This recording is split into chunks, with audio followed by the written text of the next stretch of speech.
خالق هستی، باشگاه 5 صبحی ها، فصل اول و دوم.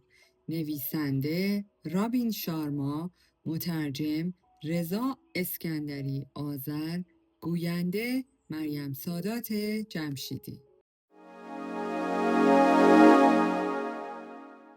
قبل از اینکه خوندن کتاب رو شروع کنم لطفاً ما رو لایک و سابسکرایب کنید که از ویدیوهای جدید ما جا نمونید.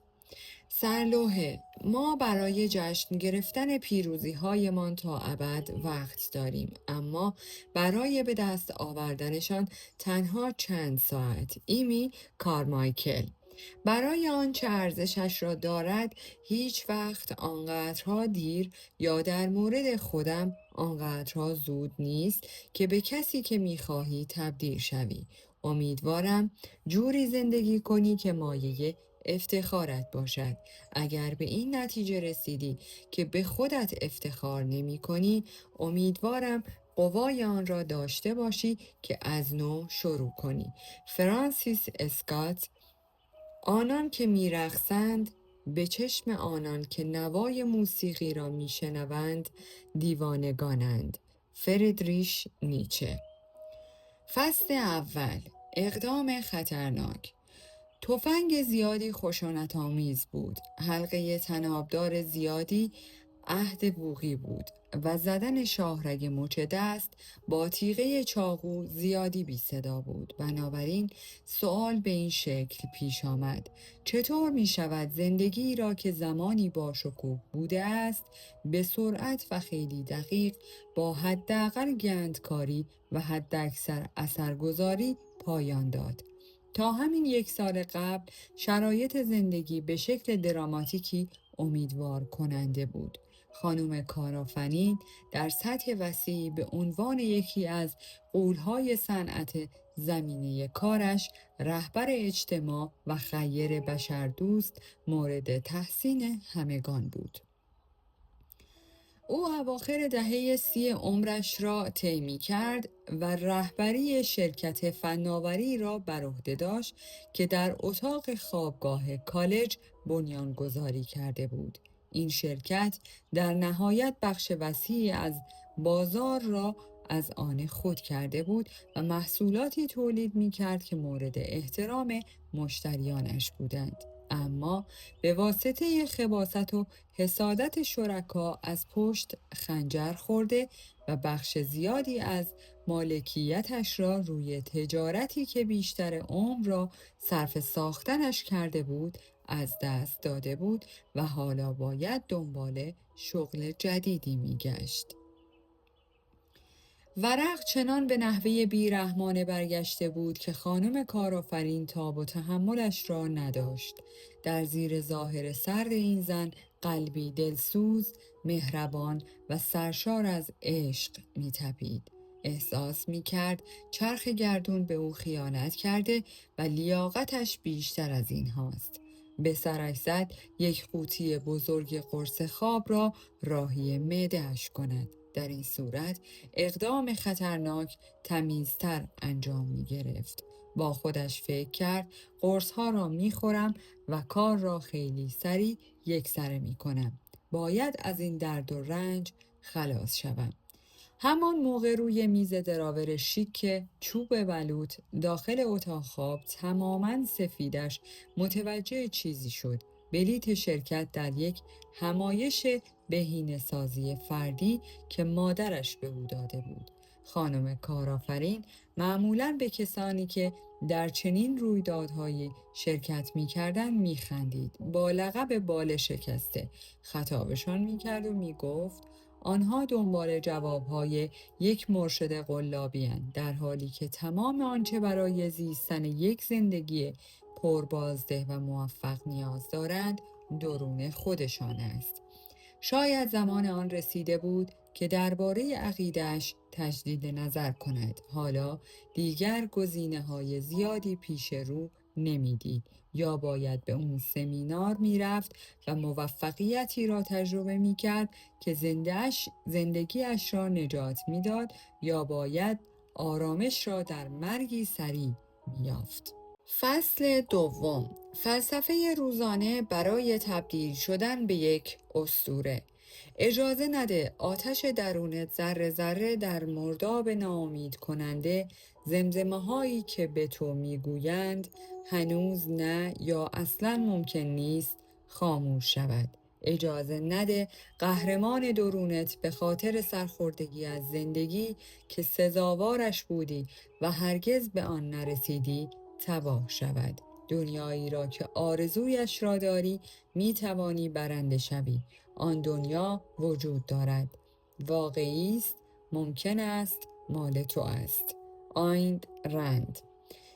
سخنران همایش به کارش وارد بود، یک سخنور واقعی. وی در دهه 80 عمر و بسیار مشهور بود. تقریباً در انتهای دوران حرفه‌ایش قرار داشت و به عنوان استاد بزرگ انگیزش در تمام دنیا مورد احترام بود. او یکی از اسطوره‌های راهبری و سیاستمداری بیریا بود که به مردم کمک می‌کرد چشمانش روی موهبت‌هایشان باز شود.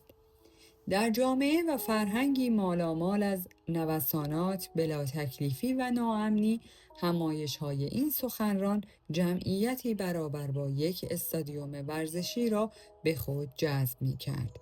مردمی که نه تنها دلشان می‌خواست زندگی پر از خلاقیت، بازدهی و کامیابی داشته باشند، بلکه اشتیاق وافری برای تعالی دادن بشریت داشتند، طوری که در فرجام کار اطمینان داشته باشند که میراثی فوق‌العاده از خود به جا گذاشتند و روی زندگی نسل‌های آتی اثری داشتند. کار این مرد منحصر به فرد بود. او بینش‌هایی را با هم می‌آمیخت که سلحشور درون شخصیت ما را نیرو می‌بخشید و شاعر سرزنده مقیم در قلبمان را تکریم می‌کرد. پیام او به افراد عادی اجتماع نشان می‌داد چطور می‌توانند در بالاترین سطوح قلمرو کسب و کار به موفقیت برسند و در عین حال جادوی نهفته در یک زندگی غنی را احیا کنند. در نتیجه ما را به حالت هیبتی که زمانی حس می کردیم برمیگرداند. یعنی قبل از آنکه دنیای سخت و سرد نبوغ ذاتیمان را با مقلمه ای از پیچیدگی ها، سطحی نگری ها و انحرافات ذهنی ناشی از شیوع فناوری به بردگی بکشد. سخنران اگر چقدر بلند بود، گذر عمر اندکی قامتش را خم کرده بود. او بر روی سن محتاطانه و در عین حال موقر راه می رفت. کت و شلوار زغالی با راههای باریک سفید که عالی به تنش دوخته شده بود، ظاهری با وقار به او میداد و عینکی که شیشه هایی با تهرنگ آبی داشت به مقدار کافی حالت خودمانی در او ایجاد می کرد. سخنران خطاب به هزاران نفر حاضر در سالن گفت: زندگی کوتاه‌تر از اونه که استعدادهاتون استفاده نکنید. شما با فرصت و البته مسئولیتی برای تبدیل شدن به یک اسطوره به دنیا آمدید. شما خلق شدید تا پروژه هایی در سطح شاهکار اجرا کنید. وجود شما طوری طراحی شده که به دنبال حرفه‌های فوق مبهم برید. شما خلق شدید برای اینکه به عنوان نیروی خیر روی این سیاره کوچک ایفای نقش کنید. شما در این تمدنی که تقریباً چیزی از تمدن درش باقی نمونده، قابلیت تسلط بر عظمت ذاتی خودتون رو دارید. شما خلق شدید تا اصالت خودتون رو در این جامعه جهانی که اکثریت مردمش دنبال خرید کفش‌های زیبا و به دست آوردن اقلام گرون قیمتند و به ندرت برای تعالی خودشون سرمایه گذاری میکنن، از نو به دست بیاورید. برای اینکه شخصیت خودتون رو راهبری کنید، بهتره که در واقع ضروریه که دیگه یک زامبی سایبری نباشید که بیوقفه به وسایل دیجیتال جذب میشه. شما باید زندگیتون رو جوری از نو بسازید که ارباب زندگی خودتون و اسوه شایستگی باشید و کنار بذارید اون خود محوری رویی که اسباب محدودیت انسانهای نیک روزگاره. تمام مردان و زنان بزرگ دنیا اهل بخشیدن بودن، نگرفتن.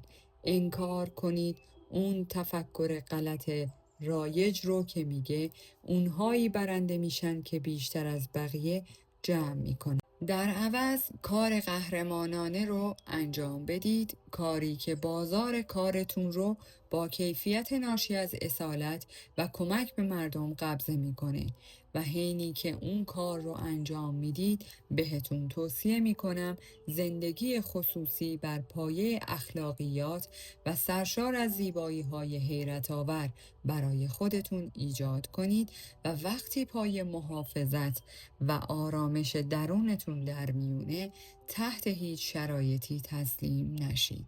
دوستان من، به این طریقه که شما میتونید همراه با ملائکه عروج کنید و در میان خدایان راه بروید.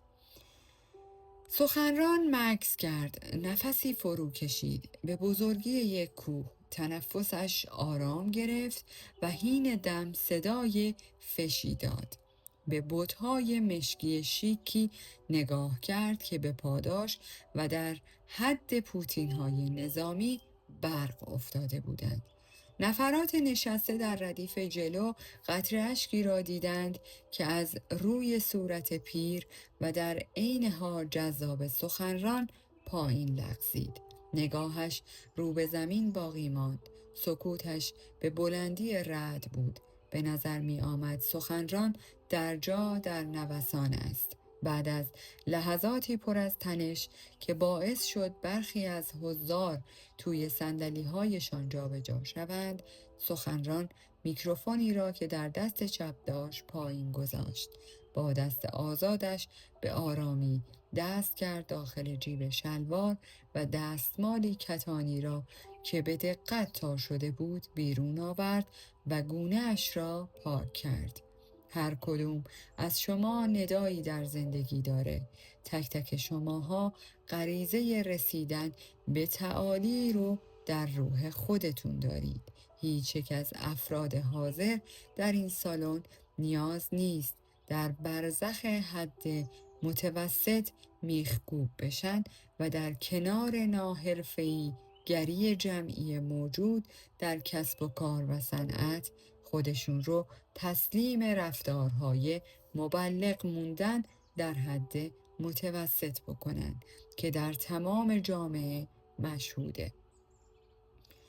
محدودیت فقط یک ذهنیتی که تعداد زیادی از افراد خوب جامعه روزانه با اون درگیرن و این ذهنیت اونقدر براشون تکرار میشه که در نهایت به واقعیت زندگیشون تبدیل میشه. قلبم به درد میاد وقتی انسانهای زیادی رو با قدرتهای بالقوه میبینیم که در این ذهنیت گیر میکنن که از لحاظ حرفه‌ای نمیتونن استثنایی باشن. باید به خاطر داشته باشید که بهانه هاتون گمراه کننده، ترس هاتون دروغگو و اشک هاتون دزدن. بسیاری از حضار سر به تایید جنباندند، تعدادی کف زدند و بعد تعداد زیادی تشویق کردند. سخنران ادامه داد، من شما رو درک می کنم، واقعا درکتون می کنم. می دونم که دوران سختی رو توی زندگیتون داشتین، هممون داشتیم.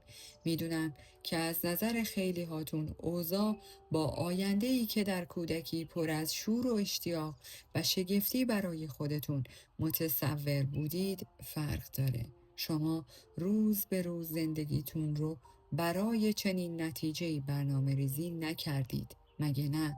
قصدتون این نبود توی شغلی باشید که شعله‌های زندگی رو توی روحتون خاموش کنه. قصدتون این نبود درگیر استرس، نگرانی و مسئولیت‌های بی پایان باشید که اصالتتون رو از بین ببره و انرژیتون رو ازتون بگیره. نمیخواستید مدام دنبال اهداف بی اهمیت و تشنه رسیدن آنی به خواسته های پیش پا افتاده باشید. خواسته هایی که تحت تاثیر فناوری در ما شکل گرفته. فناوری که به جای آزادی ما رو به بردگی کشونده. قصدتون این نبوده که مدام چرخه زندگی در یک هفته رو برای خودتون تکرار کنید و اسمش رو بذارید زندگی. باید بهتون بگم خیلی از ماها در 30 سالگی میمیرن و در 80 سالگی دفن میشن. بنابراین من درکتون میکنم. شما امیدوار بودید که زندگیتون به شکل دیگری پیش بره. جالبتر، هیجان انگیزتر، ارضا کننده تر، خاصتر و جادویی تر باشه. این ادای آخرین کلمات صدای سخنران می لرزید. برای لحظه‌ای برای نفس کشیدن به تقلا افتاد.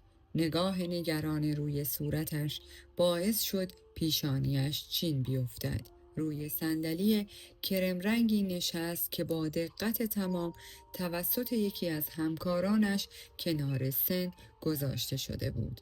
و بله، من از این حقیقت آگاهم که افراد زیادی در این سالن هستند که در حال حاضر زندگی مطلوبشون رو دارن. شماها با موفقیت هاتون حماسه ها در این دنیا رقم زدید.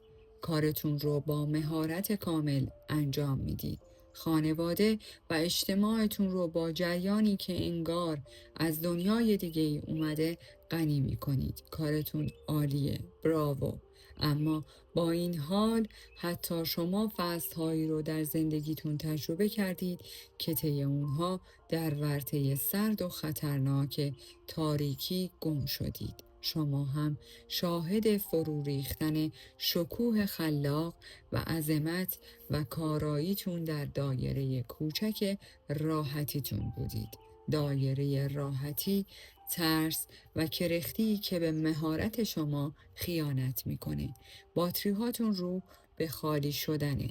شما هم توسط زمستون‌های بی ثمر ناشی از زندگی‌های ضعیف دچار ناامیدی شدید. شما هم نتونستید به خیلی از رویاهای دوران کودکیتون برسید. شما هم از افراد مورد اعتمادتون ضربه خوردید. شما هم شاهد نابود شدن ایدئال هاتون بودید. شما هم قلب های معصومتون به تاراج رفته و زندگی هاتون دچار تلفات شده. درست مثل ویرانه هایی که بعد از نفوذ دشمنان بیگانه جاه طلب از یک سرزمین باقی میمونه. فضای غارمانند سالن کنفرانس عمیقاً ساکت بود. صرف نظر از این که در کجای مسیر زندگی قرار دارید، اجازه ندید رنج ناشی از گذشته ناقصتون مانع شکوه آینده افسانه‌ایتون بشه. قدرت شما خیلی بیشتر از چیزیه که در حال حاضر در درکتون می گنجه. پیروزی های باشکوه و موهبت های آشکار در حال ورود به زندگی شما هستند و شما دقیقاً همون جایی قرار دارید که باید باشید. تا به رشد مورد نیاز برای رسیدن به اون زندگی پربازده حیرت آور و اثرگذاری دست پیدا کنید که با پشت سر گذاشتن آزمایش های سخت بهش رسیدید. بدونید که در این لحظه هیچ چیز زندگیتون ایرادی نداره. حتی اگر در ظاهر اینطور به نظر میاد که همه چیز داره از هم میپاشه، اگر حس میکنید که زندگیتون به گند کشیده شده، دلیلش فقط اینه که ترس هاتون کمی از ایمانتون قوی ترن.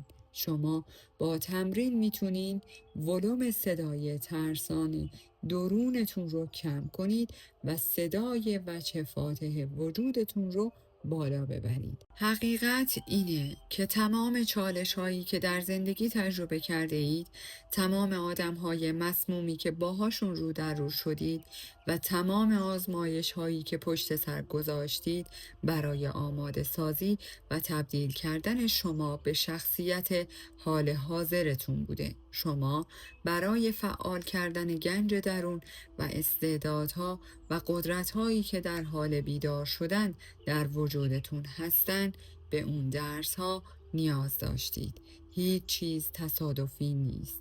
هیچ چیز به هدر نرفته.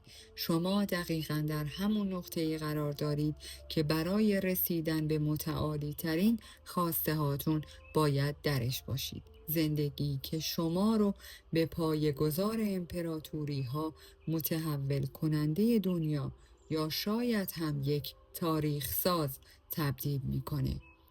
آقایی با کلاه بیسبال قرمز که در ردیف پنجم نشسته بود فریاد زد: اینهایی که شما میگید به نظر خیلی راحت میاد، اما قضیه در واقعیت خیلی سخت تره. او یک تیشرت خاکستری و شلوار جین مدل پاره به تن داشت. اگرچه این طغیان ممکن بود نوعی بی احترامی به نظر برسد، صدا و زبان بدن گوینده نشان میداد که برای سخنران احترام قائل است. سخنران جواب داد: با شما موافقم ای انسان فوق‌العاده. حین برخاستن از روی صندلی، وقارش روی تمام حضار تأثیر گذاشته بود و صدایش قوی‌تر به گوش می رسید. اگر ایده ها به کار گرفته نشن هیچ ارزشی ندارن. کوچکترین اقدامات همیشه در مقایسه با عظیمترین ایده ها بزرگترن و اگر تبدیل شدن به فردی شگفت‌انگیز و ساختن یک زندگی افسانه‌ای کار راحتی بود، الان همه ازش برخوردار بودن. متوجه منظورم هستید؟ آقای کلاه قرمز حین آنکه لب تحتانیش را با انگشت میمالید جواب داد: البته رفیق.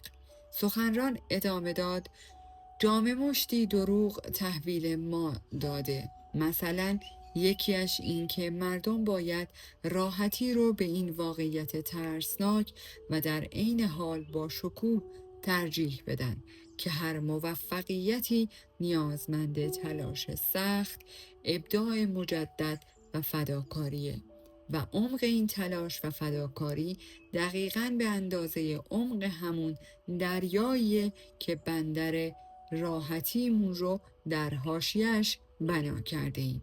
به اعتقاد من گمراهی ناشی از رضایت از عملکرد خیشتن و زندگی کردن در دایره راحتی در نهایت امر 100 مرتبه بیرحمانه تر از اینه که با تمام قوا برای رسیدن به رویاهای روشنتون تلاش کنید. این یک قانونه که افراد موفق، اثرگذار و خوشبخت همیشه به یاد میارن. موفقیت در سطح جهانی دقیقاً از جایی شروع میشه که مرزهای دایره راحتی ما به پایان میرسه. مرد کلاه قرمز سر به تایید تکان داد. تعداد دیگری از حضار هم همین کار را کردند. سخنران حین آنکه با یک دست دسته صندلی را گرفته بود و اندام لاغرش را روی آن مستقر می کرد ادامه داد: ذهن ما از سنین پایین اینطور برنامه ریزی شده که زندگی کردن با وفاداری به ارزش‌های استادانه، نبوغ و وقار نیاز به تلاش کمی داره. بنابراین اگر مسیر ناهموار بشه و نیاز به شکیبایی داشته باشه، ما همه فکر میکنیم که در مسیر اشتباه قرار داریم. ما جامعه و فرهنگی متشکل از افراد نرم، ضعیف و ظریف رو تشکیل داده ایم که نمیتونیم روی قولهاشون بمونیم. تعهداتشون رو رها میکنن و به محض ظاهر شدن کوچکترین موانع از رویاهاشون دست میکشن. سخنران این را گفت و آهی بلند کشید. بعد در حالی که جوری اطراف سالن چشم میچرخاند که انگار تعهد دارد توی چشم تک تک حضار نگاه کند ادامه داد: دشواری چیز خوبیه. رسیدن به عظمت واقعی و درک نبوغ ذاتی اصولاً کار دشواریه. تنها کسانی که خودشون رو وقف میکنن و بزرگترین محدودیت هاشون رو پشت سر میذارن میتونن مرزها رو بست بدن و رنجی که در مسیر جامعه عمل پوشوندن به قدرت‌های خاصتون قدرتمندترین توانایی هاتون رو و الهام بخشترین بلند پروازی هاتون متحمل میشید. یکی از بزرگترین منابع ارضای روحی انسانه. کلید اصلی خوشبختی و آرامش درونی اینه که بدونید تمام تلاشتون رو برای رسیدن به نتایج دلخواهتون انجام دادید و با اشتیاق تمام از جسارتتون مایه گذاشتین تا به بهترین نسخه خودتون تبدیل بشید. مایلز دیویس اسطوره موزیک جاز خودش رو شبانه تحت فشار قرار داد و از مرزهای عادی حیطه حرفه‌ایش گذشت تا قابلیت عالی خودش رو از وجودش بیرون بکشه. میکلانژ از لحاظ ذهنی، عاطفی، جسمی و روحی از خودش مایه گذاشت تا بتونه شاهکارهاش رو خلق کنه. روزا پارکس، یک خیاط ساده با شهامتی برجسته، زمانی که به خاطر واگذار نکردن جای نشستنش در اتوبوسی که صندلی‌هایش تفکیک نژادی شده بود، توسط پلیس بازداشت و به شکلی بی‌پرده تحقیر شد. تمام اون تحقیرها رو تحمل کرد تا جرقه جنبش حقوق مدنی رو ایجاد کنه. چارلز داروین عزم راسخی رو از خودش نشون داد و به مدت 8 سال صدفهای کشتی چسب رو مطالعه کرد تا بتونه تئوری تکاملش رو فرمول بندی کنه.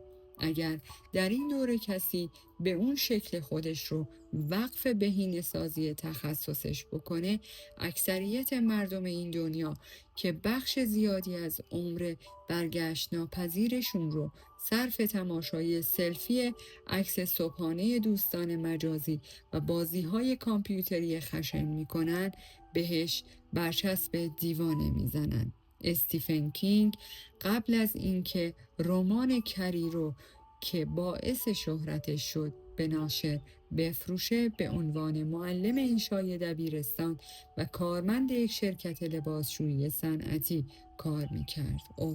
و لطفاً این رو هم بدونید که کینگ به حدی تحت تاثیر جوابهای رد و انکار قابلیتاش قرار گرفت که تسلیم شد و دست نوشته رمان رو که داخل کانکس تریلر قراضه‌اش نوشته بود انداخت توی سطل آشغال.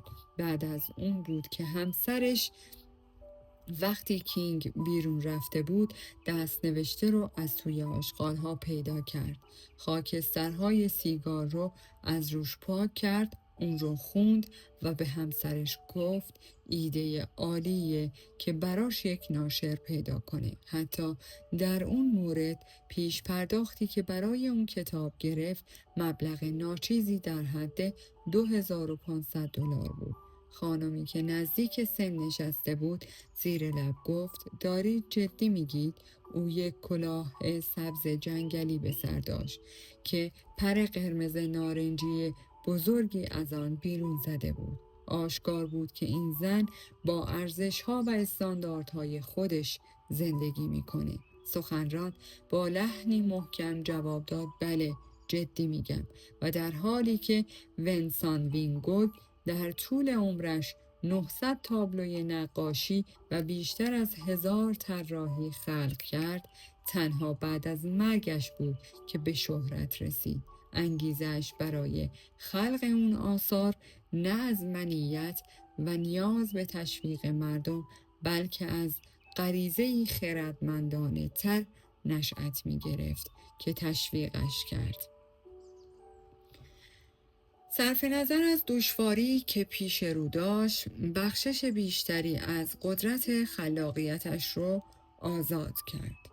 تبدیل شدن به اسطوره هیچ وقت کار راحتی نیست، اما شخصا اون سفر دشوار رو به غم ناشی از گیر کردن در روال پیش پا افتاده‌ای که بسیاری از قهرمانان بالقوه دائما باهاش درگیرن ترجیح میدن. بگذارید اجازه بدید خیلی ساده بهتون بگم، جایی که قلمروی راحتی شما به پایان میرسه دقیقاً همون نقطه‌ایه که بزرگترین فرصت‌های زندگیتون قرار دارن.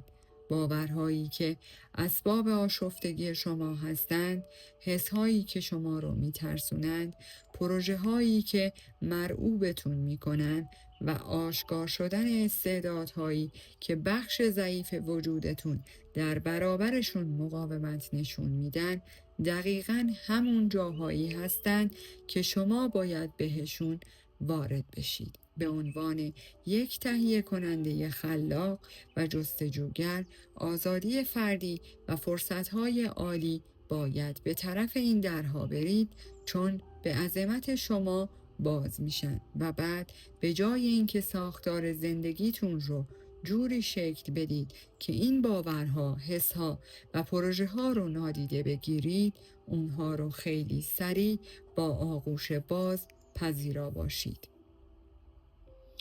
قبل از اینکه ادامه بدم از شما میخوام که لایک کنید و کانال منو سابسکرایب و منو حمایت کنید که با انرژی بیشتری ادامه بدم. ممنونم. با قدم گذاشتن درون دایره ترستون میتونید قدرت فراموش شدتون رو از نوع احیا و معصومیت هیبتی رو که بعد از دوره کودکی گم کردید پیدا کنید.